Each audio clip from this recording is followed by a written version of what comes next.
Ok, muito boa noite aos irmãos que nos acompanham na Quinta Especial aqui na Austrália. Bom dia aos irmãos que nos acompanham do Brasil. E já dando as boas-vindas à querida Cristina Pascucci, que nos fala lá de São José do Rio Preto, a 440 quilômetros de São Paulo. Ela é trabalhadora da Casa Espírita Meimei e hoje estará apresentando o tema Depois do Céu e do Inferno, um tema bastante intrigante. Estamos todos ansiosos para escutar a Cristina. Antes eu gostaria de dar fazer alguns anúncios. A Casa Espírita St. Francis está localizada em Helmsley, Western Australia. Nós nos reunimos todas as segundas-feiras, a partir das 7h30 da noite, onde temos as preleções espíritas, evangelização infantil, o acolhimento fraterno. E também promovemos na terceira quinta-feira do mês a Quinta Especial, onde temos palestrantes convidados de vários locais do Brasil, da Austrália, com temas muito interessantes, que nos honram com conhecimento e a oportunidade de aprender um pouco mais sobre o Espiritismo. O nosso formato, para aqueles que não conhecem, nós temos a palestra agora, que deverá durar por volta de 45 minutos, e após a conclusão da palestra, temos 15 minutos que estaremos abertos às perguntas. Então, eu pediria que todos mantivessem os microfones fechados por enquanto, e no final, quando a Cristina terminar a palestra, assim podemos abrir os microfones, fazer as perguntas, e se quiserem, podem mandar as perguntas também por texto, e nós aqui passaremos a pergunta para a Cristina. Bem, eu gostaria de fazer uma oração, antes de passar a palavra à nossa querida irmã Cristina.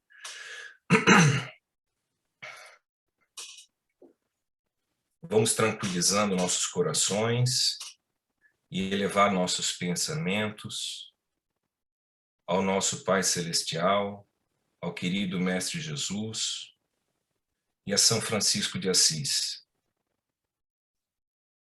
Graças nós vos damos por podermos estar neste momento de estudo e oração, ajudando e sendo ajudados. Queremos, nesse instante, em palavras sentidas, agradecermos a oportunidade que nos está sendo dada. A oportunidade de, mesmo longe fisicamente, estarmos juntos. Possamos nós, em todos os encontros, nos reunirmos na prática do bem e do amor.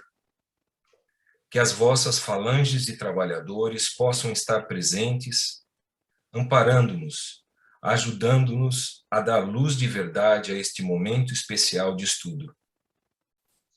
Paz e luz para todos nós aqui presentes, para os que não puderam participar desta oração, para os nossos familiares, amigos, conhecidos, enfim, para toda a humanidade. Amém. Agora é com você, Cris. Bem, boa noite para quem está aí, né? Bom dia para quem está aqui no Brasil. E vamos refletir, então, um pouquinho. Eu me sinto bastante à vontade e gostei muito, agradeço esse convite, porque é uma oportunidade da gente se debruçar sobre um tema e refletir, aprofundar um pouquinho mais. Acho que para todo mundo é sempre bom esse momento, né? De pegar um tema e olhar com mais atenção, né? Mergulhar um pouquinho. E esse tema, então, depois do céu e do inferno, veja, a ideia de céu e inferno nós temos. A ideia de depois é porque eu pensei em fazer um pouco uma retrospectiva do início dessa ideia e a que ponto estamos hoje. Então, um percurso um pouco cronológico desse tema, né, dessa ideia de céu e inferno. Então, que são palavras muito antigas, né, que estão na humanidade e possuem significados, às vezes, variados, depende das pessoas, depende dos povos, das religiões, né? E principalmente das culturas. Então, vamos pensar um pouquinho como é que nasce essa ideia, né? Se eu estou tentando mudar aqui, agora não mudou, Ricardo. Acho que eu tenho que clicar em cima, né? Perfeito, clique em cima. Agora Pronto. mudou. Isso. Então, essa ideia de céu e de inferno, ela é bem comum. Ela vem há muito tempo e vai variar de acordo com a região. Se a gente pensar, por exemplo, nos povos que vivem em lugares frios, né, lá como os da Islândia, tá, os nórdicos, o inferno é frio. A ideia de inferno para eles é bem fria, né? Gelado, aliás. Isso porque eles vivem em regiões extremamente frias e o inverno, né, chega às vezes a temperaturas de 20 graus negativos. Então, o que é assim, um sistema, uma situação desagradável. Então, para eles, o inferno é um lugar bem frio. Por outro lado, os hebreus, né, agora os judeus, ou os egípcios, os árabes, que vivem em regiões de temperaturas muito altas, né, que chega às vezes a 50 graus, em alguns momentos, e até na sombra 40 graus, eles têm dificuldades de entender, por exemplo, o frio do norte. Né? Com temperaturas 20 graus negativos, impossível entender isso. Então, para os que vivem no hemisfério sul e que, né, não conheciam gelo, e que o calor é praticamente o inferno, então a concepção de inferno para eles é quente, que foi a que nós herdamos, né? Como religião, né, a cultura local, imagina, então, a situação que para nós é boa ou é má, então foi esse modelo, esse arquétipo que nós acabamos adotando. Aqui nós somos muito influenciados, então, pela religião judaico-cristã. Possivelmente o cristianismo e todo o Ocidente acabou tendo muita influência dos babilônios, dos egípcios, e daí é essa ideia, né, que aqui fala assim, fogo do inferno, né, e o fogo que nunca se apaga, são expressões bíblicas, né? Também a ideia de demônios, né, colocando as almas no fogo, o fogo que vai arder, fogo sem cessar, daí essa ideia por conta dessas regiões muito quentes para nós, né? Nas regiões frias, os povos idealizaram, então, o inferno no gelo, que é uma ideia estranha, talvez, um pouco para nós. Mas a cultura é a que constrói, dentro do imaginário da população, aquilo que vai determinar, inclusive, os conceitos abstratos. Né? Então, esse pensamento, né, tem perdurado há milênios, né? Então, nós já temos aí 2000 anos com essa ideia. A palavra em si, a palavra céu, ela que nós usamos na maior parte das línguas latinas, vem do hebraico, shaman, que só existe no plural e significa um teto luminoso, né? Que retém águas. Também a ideia de firmamento, que em hebraico é raquia, que também está ligada a céus, que tem essa ideia de algo suspenso, é a expressão que aparece no Gênesis da Bíblia cristã. Já os gregos usavam a palavra urânios, ou coilos, né, que tem esse significado de abóbada, de côncavo, que para eles seria então a morada dos deuses, também um lugar de muito ar. A ideia, o vocábulo, né, que trouxe a ideia de inferno, para o hebraico, que era o Sheol, significava tumba, cova, sepultura, um lugar abaixo, uma região inferior, para onde normalmente se colocava, se enterrava o corpo e que possivelmente aquela alma iria daí para baixo, né? Inicialmente, esse conceito era tomado ao pé da letra, né? Que por ser escuro, por ser coberto, deveria trazer sofrimento. Então, daí a ideia de inferno como sofrimento. Os gregos tinham a ideia de Hades, que era a morada dos mortos, que também a palavra Hades se refere ao Deus que cuida ali dos infernos, né? Mas interessante que entre os gregos eles têm 3 infernos, que seria o Tártaro mesmo, né? O Tártaro ali escuro, onde vai a alma que não vai mais ser recuperada. O Hades, que seria o intermediário, onde havia uma certa possibilidade de recuperação. para onde iriam as almas que têm solução ainda, né? Seria o purgatório cristão. E os campos elíseos, né? Que seria, então, o lugar das almas boas. Seriam tão privilegiadas por estarem num lugar bonito e tal. Essa reflexão aparece num filme muito bonito, que é O Amor Além da Vida, um filme dos anos 90, me parece, que traz imagens lindas e que trabalha também esse conceito. Esse filme é muito importante para essa concepção, porque aparece também essa ideia, além de outras, né? Quem contribuiu muito para esse pensamento foi o Dante, né? O catolicismo foi espelhado no pensamento do Dante por meio da Divina Comédia. E a concepção de inferno do Dante, que é para baixo, então ali tinha os 9 círculos em que as pessoas, né, as almas iriam conquistando segundo a vida que tiveram aqui, poderiam estar mais abaixo ou mais acima. Lá na pontinha do inferno seria essa imagem aqui à direita, que seria o Lúcifer, né? E ele está no gelo, está coberto pelo gelo, né? E aí tem toda uma simbologia do catolicismo, da doutrina cristã católica da época, que é aí os traidores sendo engolidos pelo Lúcifer e tal. Mas o lugar seria um lugar de muito sofrimento e eterno, segundo a concepção do catolicismo. Há também na Divina Comédia o segundo livro, que é o Purgatório. O Purgatório é o contrário, ele não é para baixo, ele é para cima.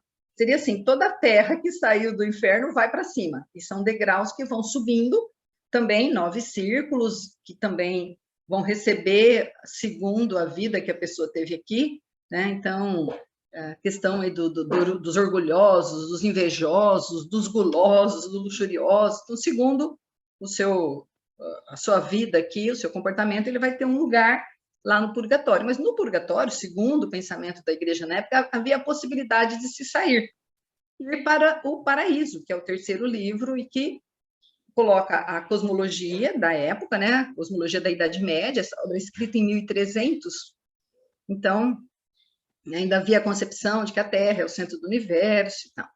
Mas interessante, o cosmo para o Dante seria isso, né? De Jerusalém na Terra, ele entra para o inferno, passa pelo meio do planeta, sai do outro lado, no purgatório, e vai para o paraíso, que seria, então, a abóbada celeste. Então, bem essa ideia, daí a importância da palavra, do conceito de céu, que é essa ideia de abóbada, de côncavo, porque era a imagem mesmo que se tinha das elipses, né, das circunferências, aliás, dos planetas em volta da Terra como centro.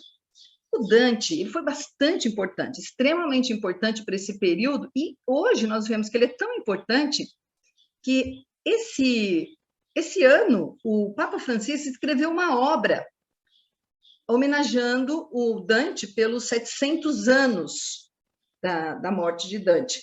E é uma obra que é uma obra bastante cultural, né? O Papa Francisco ele acaba se prendendo bastante nas questões da cultura, que eu achei bastante atualizado, né?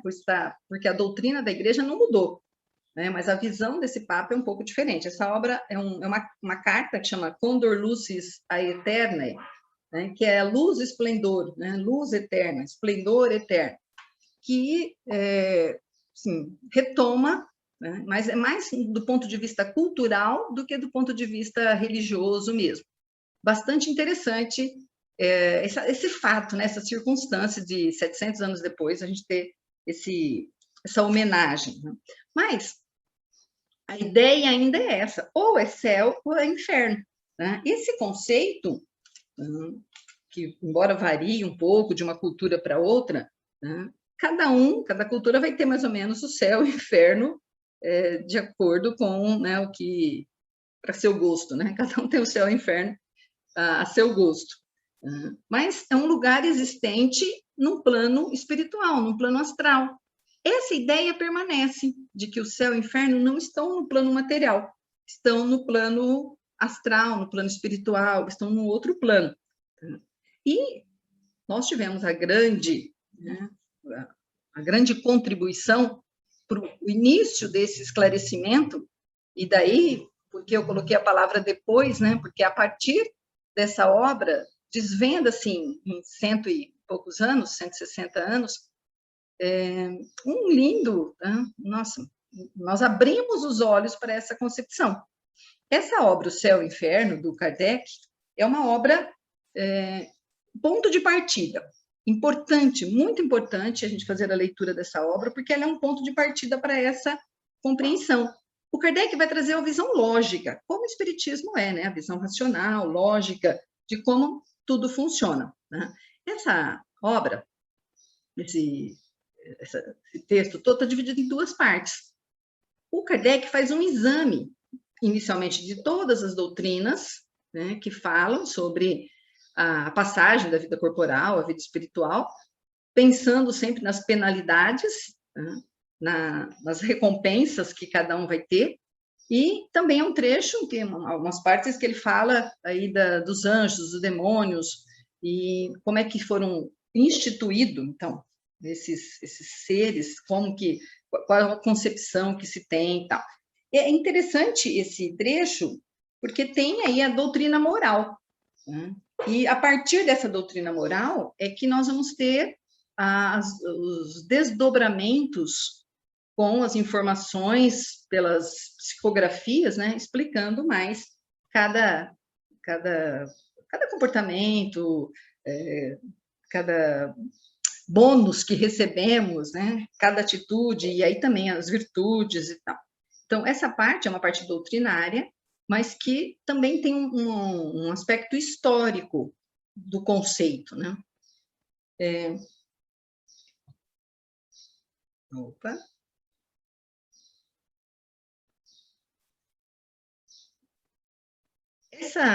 Esse trechinho é lá do Herculano Pires. O Herculano fala algo muito importante sobre a obra. Na edição da lei, que a introdução é do Herculano Pires. Ele diz, mesmo entre os espíritas, esse livro é quase desconhecido. A maioria, né, dos que o conhecem nunca se inteirou o seu verdadeiro significado. Eu acredito que isso se deva porque algumas, né, eu já vi isso em algumas palestras, as pessoas falarem que a obra foi construída a partir de informações tiradas do livro dos médiuns, do livro dos espíritos, da Gênese. Sim, isso é verdade, mas isso não dispensa a leitura, porque essa leitura, ela traz uma reflexão que vai além da perspectiva desses conteúdos nessas outras obras, né? Principalmente pela questão da moralidade, da evolução moral, espiritual, que é um ponto de vista, uma reflexão diferente, né? Porque ele olha muito para o futuro, né? Ele coloca esse ponto de vista do comportamento e tal, mas sempre com um olhar para o futuro. Quando ele fala, então, as penas, as recompensas após a morte, isso livra um pouco daqueles misticismos, daquelas mitologias que a visão medieval, né, a visão antiga, mesmo a visão dos gregos, embora a gente tenha uma contribuição muito grande filosófica dos gregos, mas essa visão mitológica foi a que permaneceu. Não há uma reflexão filosófica da filosofia antiga sobre esses aspectos do pós-morte, né? Há uma reflexão da vida, mas não do pós-morte. E o Herculano diz que o grave problema da continuidade da vida após a morte despe-se dos aparatos mitológicos para mostrar-se com a nudez da verdade à luz da razão esclarecida. E isso se confirma porque aqui, em 1850, 60, nós vamos ter uma visão possível para aquele momento. E o Espiritismo vai contribuir com muitas obras daí para frente, muitas interpretações que não destroem, que não desmontam o que está nessa obra, mas que esclarecem mais, que é mesmo de acordo com o pensamento espírita. Nós precisamos, a cada momento, né, quanto mais a ciência, a sociedade evolui, mais nós temos possibilidades de entender o que realmente acontece com a gente, né? O que é importante, o que é que nós podemos saber, né? Bom, essa obra, ela se divide em duas partes. A primeira parte estabelece um exame comparado dessas doutrinas sobre a religião, sobre as visões de vida e morte, mostra, né, vai tentando explicar de uma forma muito lógica a morte das crianças, acidentes coletivos e uma série de problemas que, no cotidiano, nós temos muitas perguntas. Por essa parte já valeria. O Kardec, ele procura elucidar, então, os temas, a questão de anjos, quem são os anjos, né? Afinal, o que é o céu? Quem são os demônios? Qual que é o inferno? E as penas? E toda essa questão que ele vai esclarecendo posicionamentos, por exemplo, do Moisés, das proibições que o Moisés colocou, porque naquele momento era importante aquilo. Ele coloca uma visão bastante cultural. É importante isso, né? Que ele não está condenando o posicionamento do Moisés, mas naquele momento era importante aquilo. Como se nós pensarmos na doutrina que o Dante coloca na Divina Comédia, naquele momento, 1300, numa sociedade de barbárie, né, era importante que se apresentasse daquela forma. Né? E, continuando nessa primeira parte, ele faz, então, a explicação espírita que traz a lógica e que realmente nos esclarece. Né? E a segunda parte são vários exemplos, né? São depoimentos, muitos depoimentos de almas, né, de espíritos que estão em vários estágios. Espíritos arrependidos, espíritos já endurecidos, os felizes, aqueles medianos, os sofredores, os suicidas, e como essa expiação é organizada para uma outra encarnação. É muito interessante essa parte, esse exemplo, porque acho que a gente aprende muito por aí. Então, tem algumas descrições, por exemplo, de como é que o espírito está se sentindo logo após o desencarne. Né? Para nós, é bastante novidade. Eu acho isso que, enquanto nós estamos aqui, ainda não experimentamos, né? Então, isso é importante. Eu queria destacar dessa segunda parte uma frase do Espírito Clare, que ela diz: o mal não está fora de mim, reside em mim, devendo ser eu que me transforme, e não as coisas exteriores. Em nós e conosco trazemos o céu e o inferno. Nossa, essa ideia é uma ideia que abre para um pensamento que até hoje nós estamos nessa discussão. Tá? Estamos trazendo essa compreensão, né, de o que é, então, que tem dentro de nós e que caracteriza como céu ou como inferno. Essa ideia, né, do céu e inferno que está dentro de nós é discutida nas obras da Joana de Ângeles. A Joana de Ângeles, então, hoje tem oferecido para nós toda uma série, que é a série da Psicologia Profunda, e em várias obras, ela não tem uma obra que discute isso, mas ela vai permeando nas discussões, né, nos vários capítulos das obras dela, essa ideia. Né? E a base de todas as referências das obras dela está nesse conceito. O céu ou o inferno são, pois, estados de consciência. Nós fazemos as nossas escolhas. Olha que interessante, né? Que esse pensamento da Joana traz para nós exatamente essa modernidade, né? Esse sentido que nós devemos hoje ainda ter, é exatamente o que nós precisamos, né? Que combina com o pensamento espírita. Então, qual é o conceito que nós podemos considerar hoje? O que é, né, que nós temos, né, pelas informações das obras do André Luiz. Então, aliás, as obras do André Luiz dão para nós a ideia das colônias espirituais, que são bastante importantes. Claro, sei que muita gente deve querer ir lá para o Nosso Lar, porque é a obra, né, básica que dá nome ao livro, mas que dá nome a essa colônia. Essa colônia serve para nós como exemplo para pensarmos o mundo espiritual, o plano astral, sobre todas as cidades. Então, todas as cidades têm aí uma colônia espiritual, né, para onde vão os espíritos logo após o desencarne, ou em algum estágio, isso pelo merecimento, né? Então, alguns que merecem, que estão na fase da sua melhoria, vão para esse Nosso Lar. Mas há muitas cidades espirituais, né? Na crosta terrestre, possivelmente, há mais de 3.000 cidades só no Brasil. Né? E é comum o conhecimento, e as casas espíritas deve se interessar por qual é a casa que está mais próxima, porque nos trabalhos mediúnicos, os espíritos são dirigidos, né? Aqueles que são atendidos são dirigidos para essas casas de atendimento, né? Então, daí não vai mandar, nem todo mundo vai para o nosso lar, né? E nem para Nova Esperança, que é a casa sobre a Bahia. O Divaldo cita muito nas obras dele a Nova Esperança, que é a casa no campo astral que fica sobre a cidade de Salvador. Mas São Paulo tem a Alvorada, né? Todos, possivelmente, aí deve haver também muitas casas que, independente da religião, da cultura, todo o planeta, todo o campo astral, em torno do planeta, tem ou os postos de atendimento ou as casas, né, onde o trabalho é feito, né?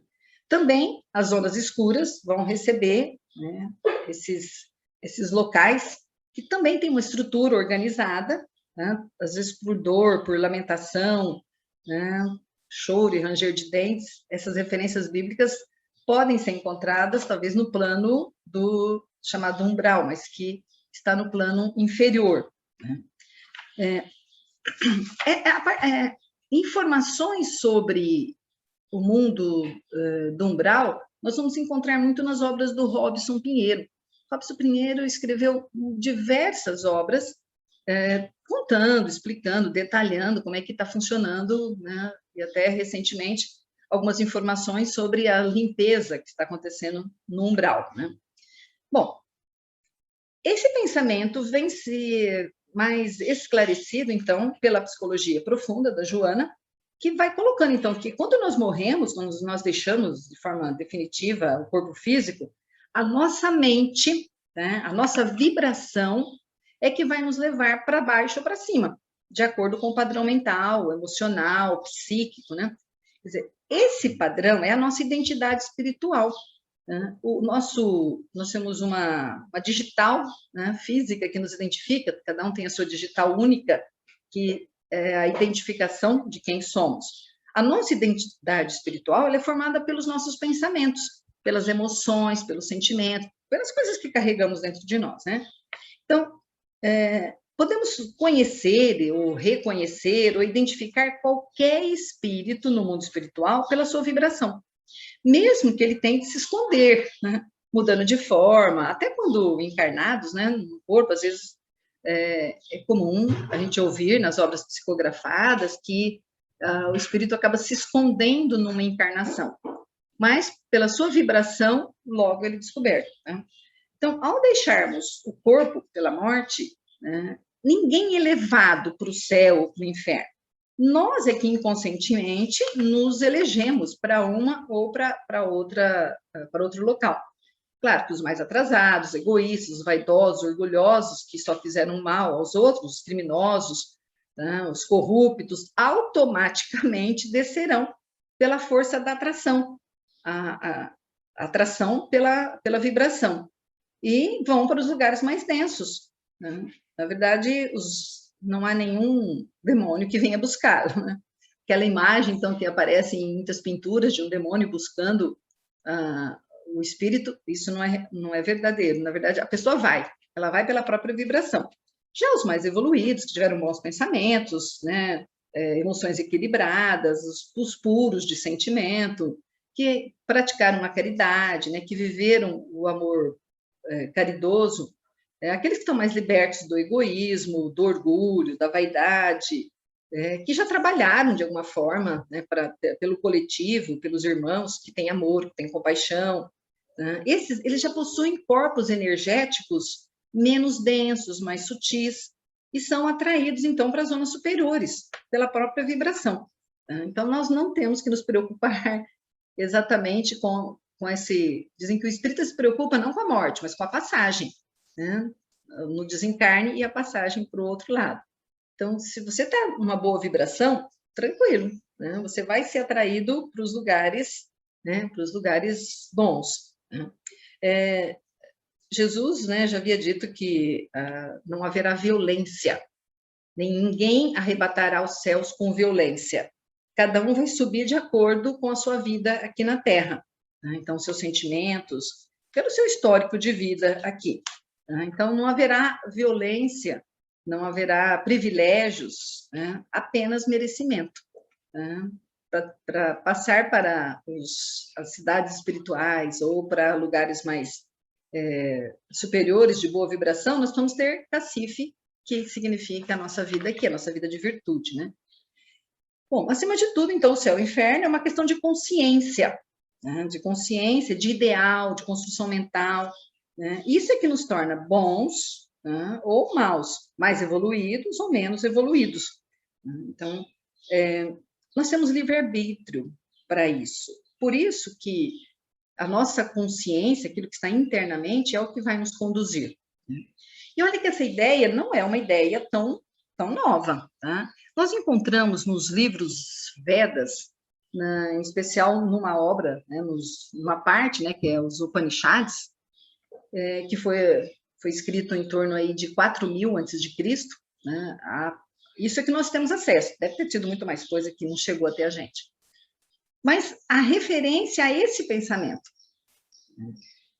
E aí eu trouxe um trechinho do livro dos Vedas que nos leva a esse pensamento. O que for a profundeza do teu ser, assim será o teu desejo.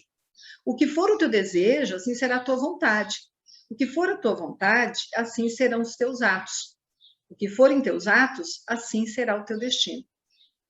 E nós já vimos, né, estudamos em tantas obras espíritas a questão, primeiro, da vontade, o que nos impulsiona. Né? Então, quanto mais ligados ao instinto, à animalidade, a nossa vontade, o nosso desejo vai ser ligado às coisas do físico, do material. Né? Se nós conduzimos a vontade, Schopenhauer já dizia que o mundo é vontade e representação. Quer dizer, ele já explicava. Schopenhauer tinha muita influência oriental. Talvez seja exatamente por essa visão que ele tenha construído a sua filosofia nesse sentido, né? Que a nossa vontade, quer dizer, que está dentro de nós, o que nós queremos, né? Vamos lembrar que a força da vontade, do desejo, é muito maior do que a intelectualidade. São Paulo dizia, por que eu não faço aquilo que eu sei que é certo e eu faço o que está condenado, né? Exatamente porque o desejo, a vontade, a emoção, a sensação é muito mais forte do que a razão. Possivelmente, né, os espíritas têm essa experiência. Estudamos, conhecemos, mas nem sempre a nossa vida é muito melhor. Se fosse assim, todos os espíritas já estariam lá salvos, garantidos, né? Já teria cacife só por ser espírita. Quer dizer, não basta ser espírita, não basta tomar aguinha fluidificada e ler todas as obras. Não basta isso. É mais do que isso, nos conduzir à nossa vontade, internamente, aquilo que está dentro de nós, né? E que automaticamente vai conduzir os nossos atos, né? Aquilo que nós podemos transformar em prática. Não adianta saber, é necessário fazer. Quero contar para vocês um ponto zen, né, do budismo que já representava exatamente essa ideia. Conta-se, então, que um samurai, um soldado samurai muito forte, muito bravo, ele vai procurar um monge. Sabe que no budismo é assim, sempre tem um mestre. Quase todas as histórias têm um mestre e um discípulo. Geralmente o discípulo querendo ser orientado pelo mestre. Então, esse samurai diz para o monge, né, que, olha, eu já assim, tenho muita vontade de aprender e eu ouço muito a ideia de céu e inferno. Eu quero saber, afinal, o senhor me explique o que é o céu, o que é o inferno. O monge, franzino, baixinho, miudinho, olhando para aquele grande soldado samurai, pensa, vou dar uma aula prática para ele. E diz, respondendo para ele, eu não poderia ensinar a você coisa alguma, você está imundo, mal cheiroso, insuportável. Ademais, a lâmina da sua espada está enferrujada. Você é uma vergonha para a sua classe. Poxa, o samurai ficou muito bravo, ficou enfurecido, o sangue lhe subiu ao rosto e ele não conseguia falar mais nada, tamanha era a raiva dele. Ele pega a espada, ergue a espada, resolve cortar a cabeça do monge. A hora que ele levanta para o monge diz, aí começa o inferno. Poxa, o samurai ficou imóvel. A sabedoria daquele homem deixou ele assim, estagnado. Afinal, ele estava arriscando a própria vida, né? Porque está vendo o samurai mais forte, né? E o samurai, então, lentamente desce a espada, agradece ao monge pelo ensinamento, né? E o velho continua em silêncio. Passado algum tempo, o samurai já mais pacificado, né, vai humildemente pedir desculpas para o monge. E pede desculpa pelo gesto dele, né, infeliz. O monge, olhando, percebendo o olhar sincero de querer aprender, o monge diz: aí começa o céu. Exatamente isso, essa é a lição do céu e do inferno que nós podemos tirar, né? É a nossa construção dentro da nossa intimidade, dentro de nós mesmos, né? As nossas decisões que vão definir, então, onde é que está o céu, onde é que está o inferno, que nós construímos todos os dias. É como se nós tivéssemos uma caixa de ferramentas invisível, né? Que está ali para os nossos primeiros socorros. Diante de uma situação inesperada, nós podemos tirar de lá uma espada, ou podemos tirar, né, um lenço que afaga, né, um bálsamo, né, que ameniza a dor, um perdão, uma compreensão. Está dentro de nós, então, essa construção do céu e do inferno, que não é uma novidade. Se pensarmos depois da ideia de um local, céu, inferno, nós vamos encontrar, então, a existência disso dentro de nós, que nos dá o conceito da grande riqueza que nós somos, né? Então, fazemos escolhas. Todos os dias nós fazemos escolhas. Podemos ir para o céu, para o alto, para a evolução, ou podemos ir para o inferno, para baixo, para a inércia. Simplesmente não fazer nada é escolher o inferno. E nós aprendemos na literatura espírita, o Kardec diz isso, né? Reconhece o verdadeiro espírita pela sua transformação moral, pelos esforços que emprega para domar as suas inclinações, né? As suas inclinações más devem ser todos os dias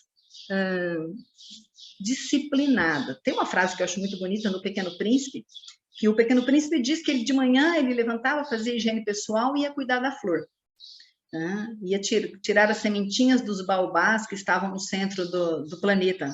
E que ele percebia que dentro, nas sementinhas, ele não conseguia saber se era sementinha de baobá ou se era sementinha de rosa. Então, ele cuidava. Assim que nascia, ele arrancava, porque um baobá podia crescer e destruir o planetinha dele, né? O baobá representa, então, os vícios, as dificuldades, né? As nossas más tendências, que precisamos todos os dias fazer a limpeza, né? O Aristóteles dizia que a virtude deve ser cultivada todos os dias. Assim, por tabela, né, devemos pensar que os vícios devem ser controlados todos os dias. Disciplinas. A gente pensa que disciplina é ruim, mas não. Em algumas coisas, disciplina é muito, muito necessário, né? Precisamos da disciplina. E pensando nessa ideia, né, que eu acho que quando abrimos os olhos para essa leitura que está dentro de nós, o céu e o inferno, dá para a gente reconhecer isso, né? Reconhecer essa magia, né? E em vários outros textos. E aqui quero fechar com vocês trazendo um texto do Khalil Gibran, que ele diz,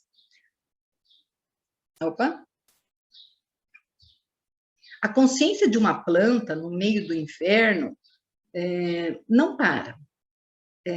No verão, ela não fica pensando no verão que passou, mas na primavera que irá chegar. A planta não pensa nos dias que já foram, mas nos que virão. Se as plantas estão certas de que a primavera virá, por que nós, os humanos, não acreditamos que um dia seremos capazes de atingir tudo o que queríamos? E olha que a sabedoria das plantas em relação ao tempo nos diz muita coisa, né? Então, fiz aqui a imagem de um ipê, que eu tenho um ipê amarelo aqui na minha frente, e eu sei que quando há muita seca, ele produz muita semente. É o pensamento no futuro. Ele não pode morrer. Então, a forma é produzir frutos para permanecer. Então, a nossa imortalidade aqui pode se basear nas nossas ações. E, do outro lado, tá, no mundo espiritual, também foram as sementes que nós plantamos, que nós produzimos aqui, né? Então, sempre, né, essa concepção que eu acho que a literatura espírita tem sempre nos aperfeiçoado, porque há muitas obras sendo produzidas todos os dias, né? E há uma imensidão de literatura, e o que eu acho bonito é que nas obras psicografadas de autores sérios não há contradição, tá? Dá para amarrarmos sempre os mesmos conceitos, nos aprofundando, melhorando, né?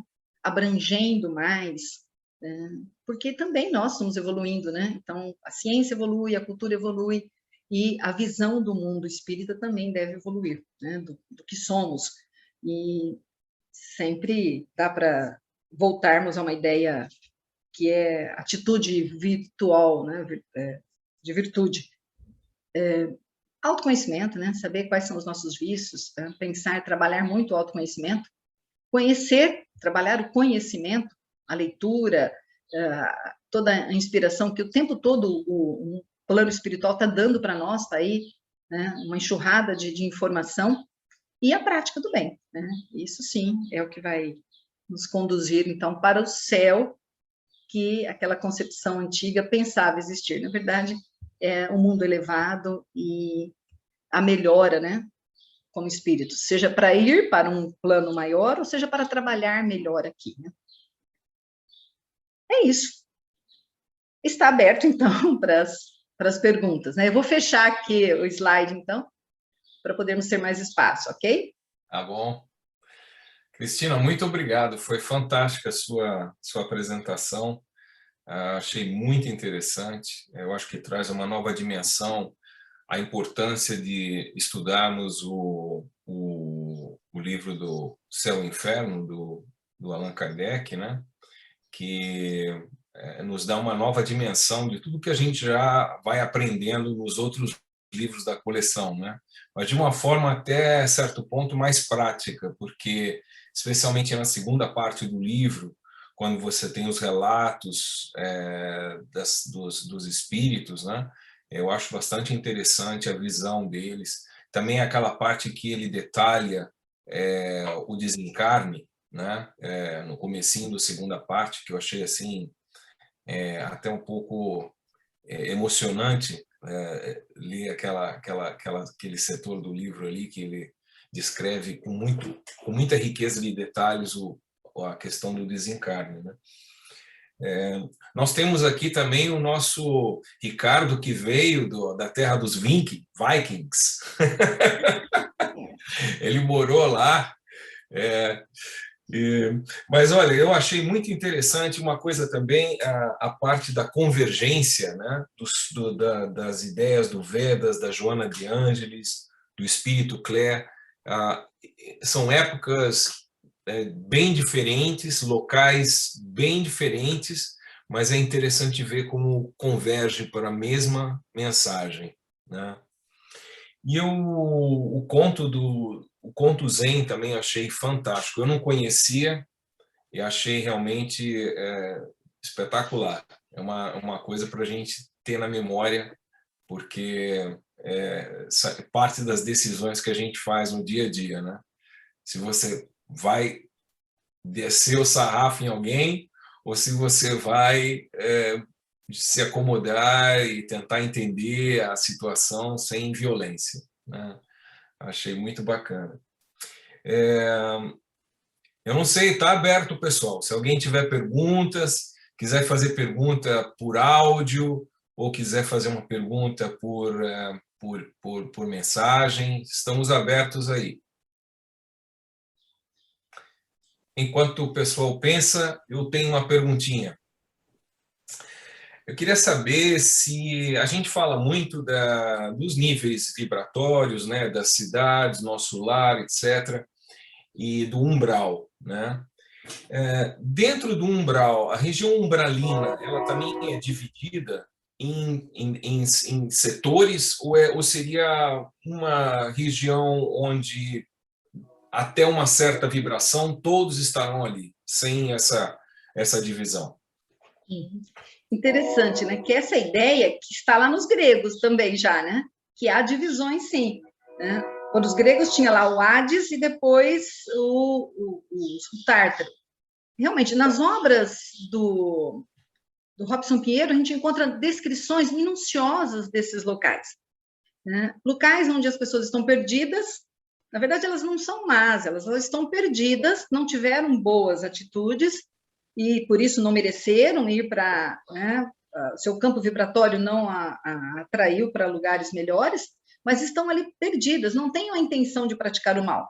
Como tem os locais e, às vezes, cidades no umbral reconstruídas como cidades daqui, templos, inclusive castelos, aqueles medievais, os templários, me parece, tem uma descrição de uma região onde os templários construíram castelos como os que eles tinham aqui, né?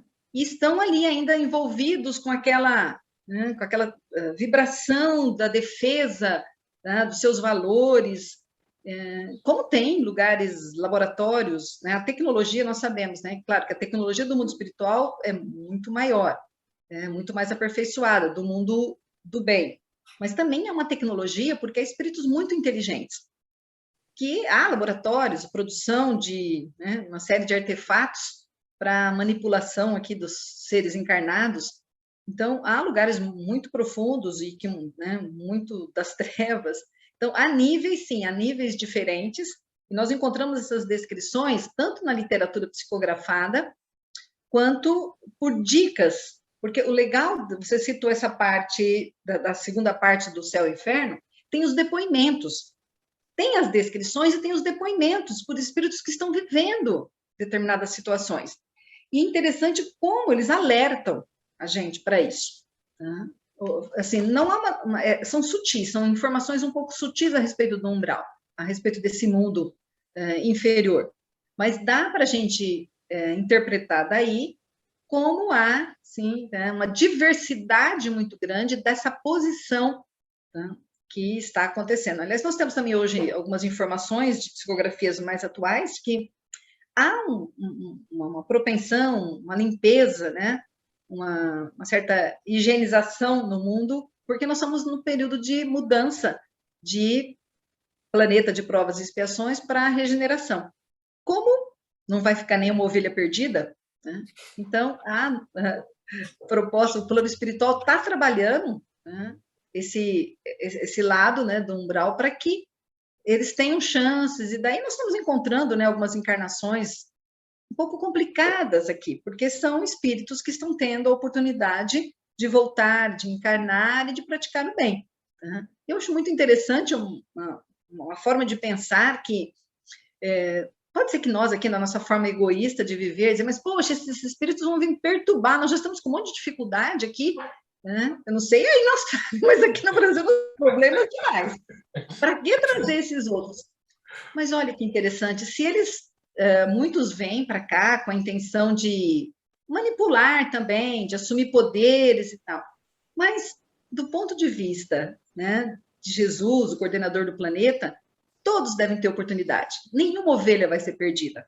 A ideia é que, encarnados aqui, eles sejam conduzidos para o bem.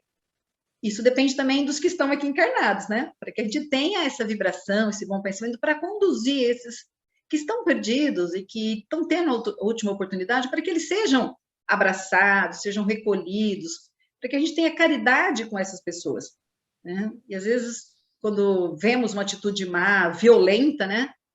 Na televisão, a gente vê situações assim de violência, fala, nossa, como é que pode alguém ter feito aquilo? E o nosso pensamento nesse momento deve ser de caridade, de misericórdia com esses espíritos, para a gente melhorar, né, a vibração do planeta, né, para que realmente eles se convertam, para que eles tenham e aproveitem, né, aproveitem as oportunidades e saiam daquela situação. Então, sempre o nosso pensamento deve ser diante de situações, de acidentes, de maldades, de corrupção, que o noticiário nos traz, deve ser esse pensamento de misericórdia, de ajuda para esses, né, corruptos, para esses que praticaram mal, que é uma forma de acolhida, né, que se fora da caridade não tem salvação, exatamente essa é a caridade, né, a caridade nos nossos pensamentos, né, de recepção, seja daquele que está perto de nós ali, que às vezes tem atitudes, né, nós estamos vendo aqui, e possivelmente em muitos outros países, uma situação de miséria, né, uma situação de, né, pessoas abaixo da linha da miséria, abaixo da pobreza, né? Então, atitude, o fato em si pode ser que a gente não mude, mas a nossa atitude em relação ao fato, a nossa contribuição é o que vai melhorar essa vibração, que vai melhorar esse campo que nós precisamos para influenciar, porque o campo influencia, né? Os pais influenciam os filhos, os amigos nas rodas de conversa, na mesa do bar, também influencia. né? Se nós temos a atitude corajosa de entrarmos num assunto e darmos uma perspectiva cristã, uma perspectiva do bem, nós melhoramos a vibração daquele grupo de amigos que está ali na mesa, né? Naquela roda, naquele churrasco, naquele bate-papo. Então, a nossa vibração boa deve influenciar, né? Os bons devem ser corajosos o suficiente para conduzir a vibração para o bem. É verdade, bem verdade isso. Eu sei que existem situações que nos colocam um desafio enorme, né? Especialmente quando se trata de crime contra crianças, crime contra idosos, né? E parece que em certas situações entre a incompreensão e o perdão, acho que a maioria das pessoas, mesmo entre nós espíritas, a gente acaba ficando com a incompreensão, porque a gente não admite como certas coisas poderiam ter ocorrido, né?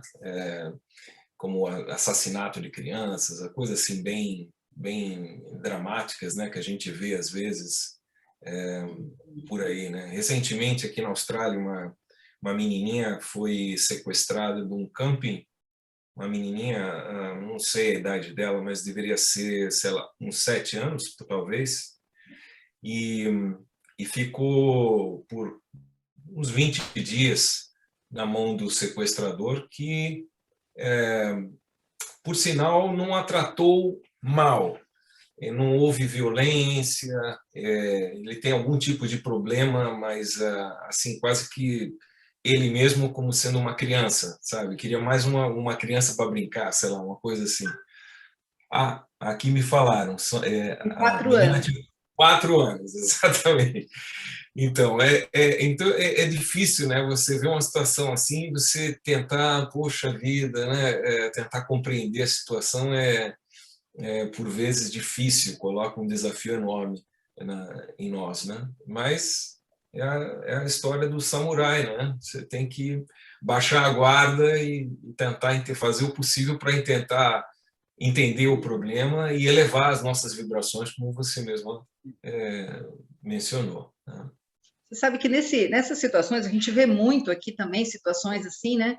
Que na hora que a gente ouve a notícia, a gente fica com muita dó da vítima e revoltado com o agressor, né? E essa revolta, às vezes, nos traz pensamentos horríveis, né, em relação a ele. Nós tivemos recentemente uma pessoa que matou vários e ficou escondido, e o país todo ficou naquele acompanhamento, onde é que está a pessoa até, e quando ela foi encontrada e morta, né, pelos soldados, parece que o país vibrou.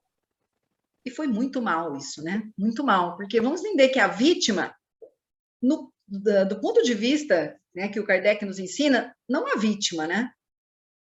A gente não entende, mas aquela pessoa que foi vítima aqui, né, na circunstância dessa existência, ela vai ser bem recebida do outro lado. Mas aquele agressor, ele está se comprometendo muito. Eu sinto muita pena nessas situações desses agressores, né? Porque eles estão trazendo para eles, talvez, uma saída que vai ser impossível continuar aqui. Né? Eu identifico, às vezes, nossa, coitado desse espírito, ele vai, né, ter uma jornada muito complicada agora. Então, talvez o sentimento de pena do agressor, de oração pelo agressor, né, pensando, né, no plano astral, para onde vai esse indivíduo, penaliza. Né? Mais pena do agressor do que da vítima. Né? Temos alguma pergunta aí, Ricardo? Então, temos um comentário de Helenilda, que falou que foi uma maravilhosa explanação. E quando você, primeiro, Cristina, uma ótima apresentação, gostei bastante. Gostei das imagens, acho que ajuda a entender o processo. E eu, particularmente, me afeiçoo com a ideia aquela ideia final do espírito Clare, alguma coisa assim, sobre o inferno ou o céu ser, de certa forma, um estado de espírito, né? Mais do que qualquer coisa. se a gente acompanhar, se a gente lembrar do filme Nosso Lar, por exemplo, né, o livro, mas também tem um filme, tem um momento que o personagem principal, o André, ele já está no nosso lar, já está trabalhando e tudo mais, vai visitar a casa dele, ele já está lá com aquela roupinha branca, né, simbolizando que ele está iluminado, vai visitar a casa dele, passa pelo ciúme, passa por tudo aquilo, e no filme, aquela vivência que ele tem do ciúme transforma ao redor dele num umbral, num inferno, vira tudo cinzento, feio e tudo mais. Então, aquilo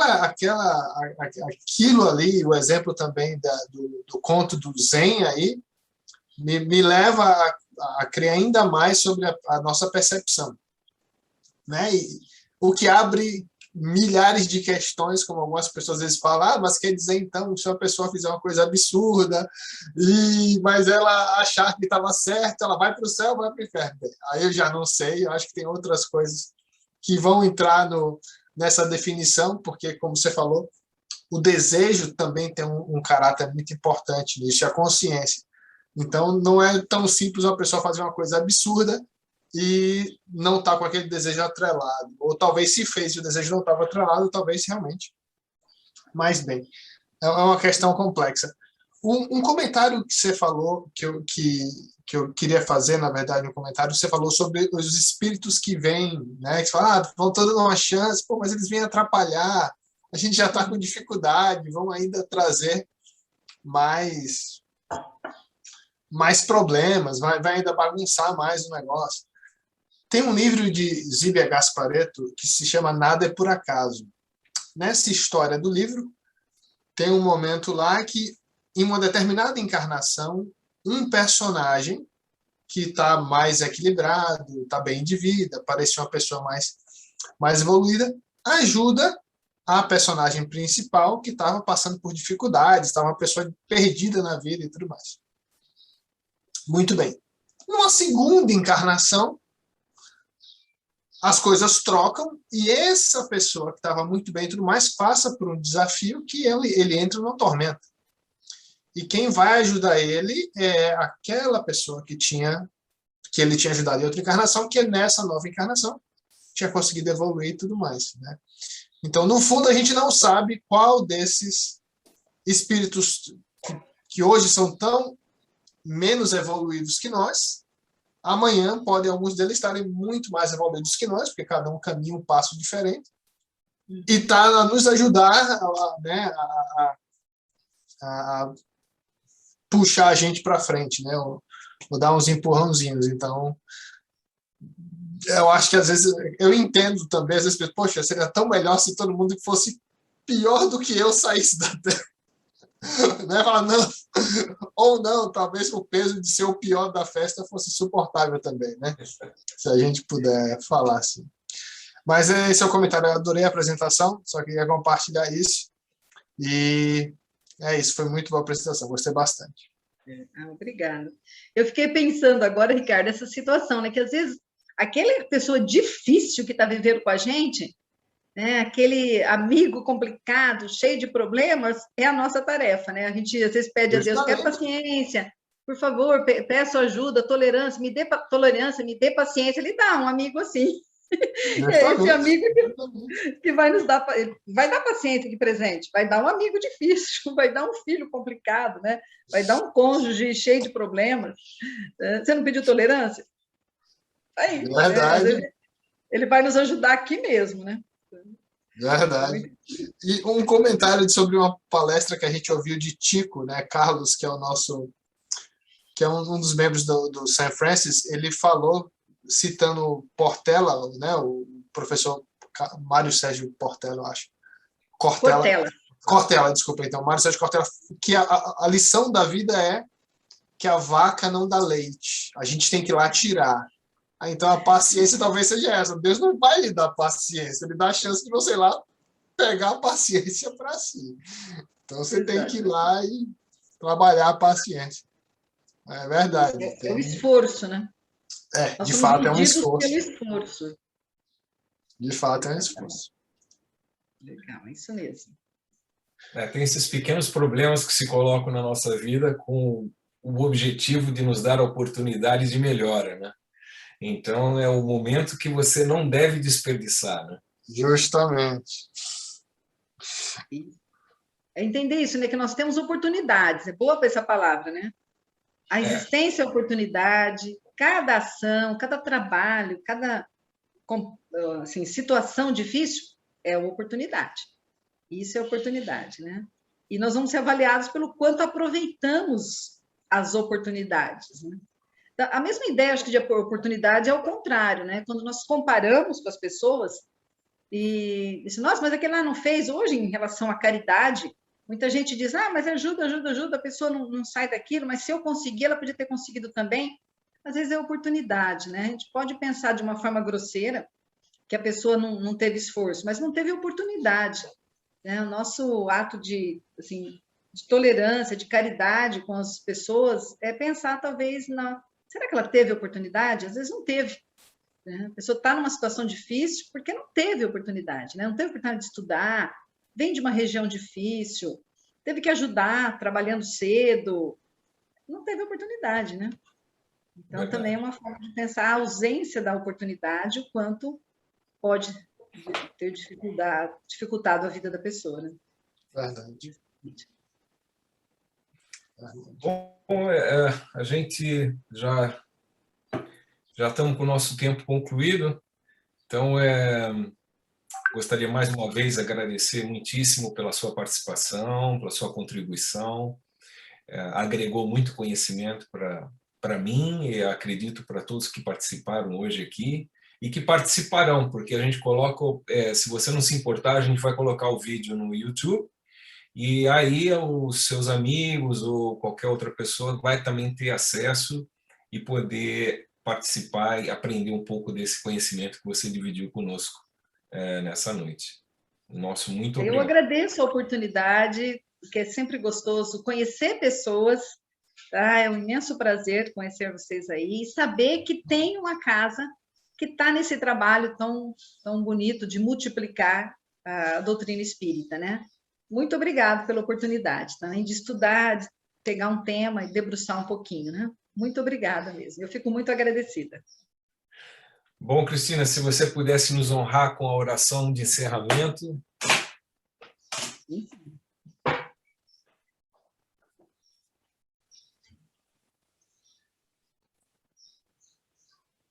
Amado Pai Celeste, nosso Pai Criador, fonte de todas as benesses, toda a paz, toda a caridade, toda a tolerância, toda a paciência, tudo encontramos nessa fonte divina, que também nos deu muitas capacidades, nos deu inteligência, nos deu habilidades, sentimentos, amorosidade, para vivermos essa e muitas outras existências de forma a buscar nos aproximarmos dessa fonte criadora. Agradecemos ao Mestre Jesus pelo Evangelho, por sua encarnação entre nós, por ter deixado-nos um modelo possível de ser seguido. Agradecemos também a doutrina espírita e a todos os contribuintes dessa doutrina, Kardec e todos os que continuaram desenvolvendo e trazendo informações do plano de lá. Pedimos, Senhor, Pai amado, que nos abençoe, que nos dê reta intenção, que nos dê claridade, discernimento, para entendermos corretamente, entendermos com o coração, com amor, os ensinamentos de Jesus, os ensinamentos do Espiritismo, e a todos os dias, né, a vida que nos dá oportunidades de trabalho, de missão, de mudança e de crescimento. Que a gente tenha essa consciência para fazer as boas escolhas, as escolhas corretas, as escolhas que caracterizem né, o nosso ambiente, que caracterize nosso lar, nosso campo de trabalho, que seja realmente um céu por onde nós estivermos, que a nossa vibração contamine o espaço, contamine as pessoas, elevando, né, engrandecendo pelo amor, pela caridade, pelos bons sentimentos que devemos cultivar em nós. Pedimos que abençoai essa casa, que São Francis continue trabalhando e multiplicando as sementes, né? Fazendo produzir as sementes que estão nos evangelhos e que estão na doutrina espírita. Muito obrigado. O Senhor esteja conosco, no nosso coração, na nossa mente, hoje e sempre. Que assim seja. Que assim seja. Obrigado, Cris. Tenha um bom dia. Um bom dia aí à dona Helenilda Mota, ao tio Valdemar aí, de Ribeirão Preto, que está quietinho aí escutando. Mais uma vez, o nosso muito obrigado e vamos esperar, talvez, uma outra oportunidade, tê-la conosco aqui, se Deus quiser, para mais um bate-papo agradável como foi o de hoje. Eu agradeço e que tenham um bom dia. Sempre que chamarem, que convidarem, estarei à disposição. Muito obrigada. Fiquem com Deus, um bom descanso agora para vocês, né? Que tenham um final de semana excelente. Muito obrigado. Igualmente. Você também. Tchau, tchau.